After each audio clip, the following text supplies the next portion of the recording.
बहुत बहुत शुक्रिया प्रेमनाथ जी आपको। यद्यपि आज का बहुत ही ये हफ्ता अगर देखा जाए, मेरा ख्याल हफ्ता नहीं बल्कि पखवाड़ा से भी ऊपर जा रहा है। लगातार कार्यक्रम हो रहे हैं।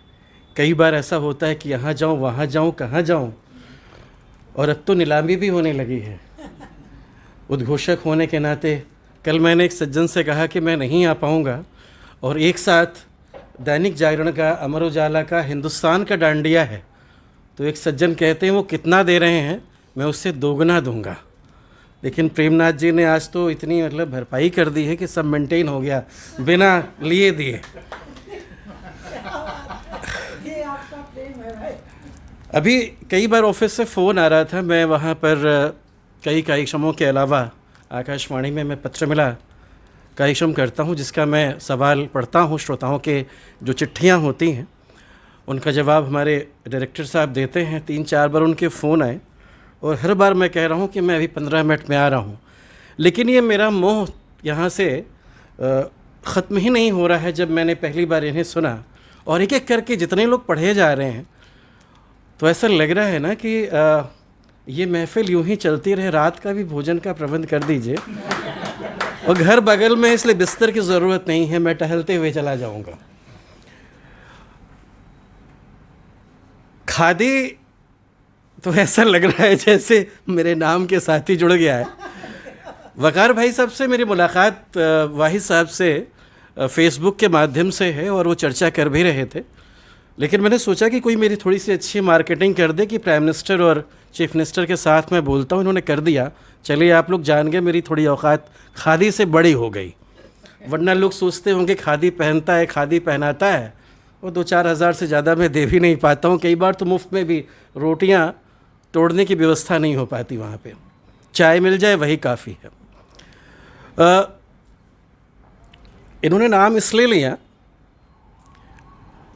वो हम साफ़ कर देते हैं, इसलिए लिया क्योंकि बहुत पहले ये आरजे बनना चाहते थे और मेरा रिश्ता इनसे वहीं से है। उसके बाद कई बार इन्होंने रिकॉर्डिंग के लिए भी बोला कि आपकी एक रिकॉर्डिंग करनी है।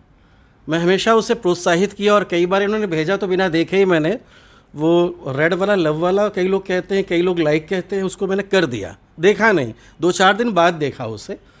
आज का दिन मेरे लिए बहुत कीमती है, इसलिए कि राजा भैया के बारे में मैंने बहुत बार सुना था। नहीं, मैं राजा भैया ही बोलूँगा। वो राजा बाबू या राजा भैया वो होंगे किसी के, लेकिन ये हमारे वाले हैं, ये हमारे वाले हैं। और हम लोग 2027 में इन्हें जिताएंगे। ये लड़ने को तैयार हो जाए, नहीं लड़ेंगे तो ढकेल के लड़ा दिया जाएगा, क्योंकि कवि लोग तो यही करते हैं, और हम तो संचालक हैं। नहीं टिकट मिलेगा, निर्दल लड़ जाएंगे, उसमें क्या दिक्कत है। नहीं होगा तो प्रधानमंत्री जी के जेब में दे दिया जाएगा नाम। लेकिन आज मैं सच में बहुत ही प्रसन्न हूँ। इसलिए प्रसन्न हूँ कि मेरे गुरुदेव इतनी बार मुझे बुला रहे हैं। मैं इतना बिज़ी हूँ, जा नहीं पा रहा हूँ नीम करोली आश्रम।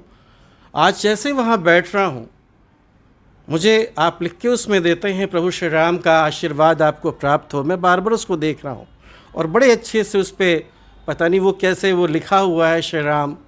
राम मुझे तो मिल गया यहीं होटल में, बाबा ने मुझे दे दिया यहाँ पे। और मैं उस पल को महसूस करता हूँ, बाबा नीम करोली को, कि मैं बहुत सारे कठिन दौर से गुजरा। बीते दिनों मुझे मेरी माँ मुझसे दूर हुई, मैं डिप्रेशन में था, लेकिन बाबा ने मुझे वो चमत्कार दिया कि मैं बोल सका।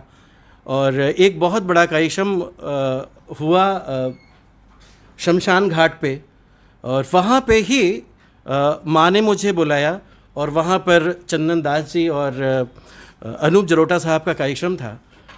मार्कंडे मणि जी यहाँ प्रेस क्लब के अध्यक्ष, उन्होंने मुझे बार बार कहा आने के लिए। जाना नहीं चाहता था मैं, कोई कार्यक्रम 2 महीने से नहीं कर रहा था, रेडियो पे कुछ नहीं, टीवी पे कुछ नहीं। लेकिन वहाँ जाके ऐसे लगा माँ बुला रही है, मुझे कुछ भी मालूम नहीं कि मैं क्या बोल रहा हूँ, और सब कुछ बढ़िया हुआ, लोगों ने बहुत तारीफ़ की। तो एक कविता मैं अभी लिखा हूँ। अगर प्रेमनाथ जी कुछ गड़बड़ी होगी, और मेरी प्रिय कवित्री जिनको मैं रेडियो से जानता हूँ, मैंने पहली बार किसी से प्रेम किया तो एक ऐसी कवित्री, तुम पापा से कहना नहीं अपने।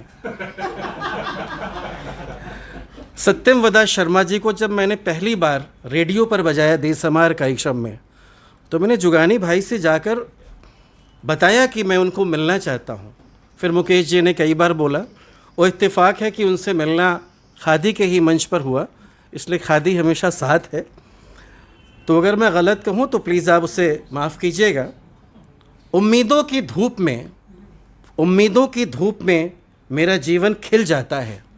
मैं इसलिए यहाँ लिख रहा हूँ या बोल रहा हूँ कि ये साहित्यिक मंच है और कई लोग सोचेंगे अनवांटेड ये दुनिया भर का चीज़ खा पी लिया, कुछ सुनाया नहीं। नहीं सुनाने वाले चले गए।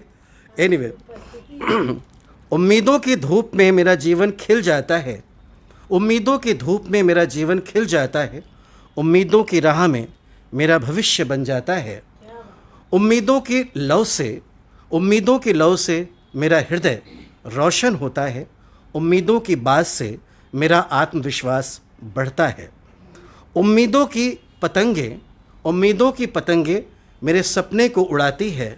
उम्मीदों की धुन में मेरा जीवन गुनगुनाता है। उम्मीदों की रोशनी से मेरे मार्ग के अंधकार दूर होते हैं। उम्मीदों की रोशनी से मेरे मार्ग के अंधकार दूर होते हैं। उम्मीदों की शक्ति से मेरे संकट के बादल छट जाते हैं। गलती हो तो बताइए कुछ। सही है ना? ये हमने नहीं लिखा, AI ने लिखा है। अभी मैंने उससे कहा कि एक कविता मुझे लिख के दो, उसने लिख दिया। फिर मैंने पूछा ये किसकी कविता है, तो कहती ये ख़ास मैंने आपके लिए लिखा है, किसी को बताइएगा नहीं, बस पढ़ के आइएगा। तो मैंने कहा बाद में बता देंगे, मैंने ये कविता नहीं लिखी। तो ये कितना आजकल AI का ज़माना है। अगर कोई हम जैसा कवि मिल जाए तो उसका भी सम्मान कर दीजिएगा। Thank you so much.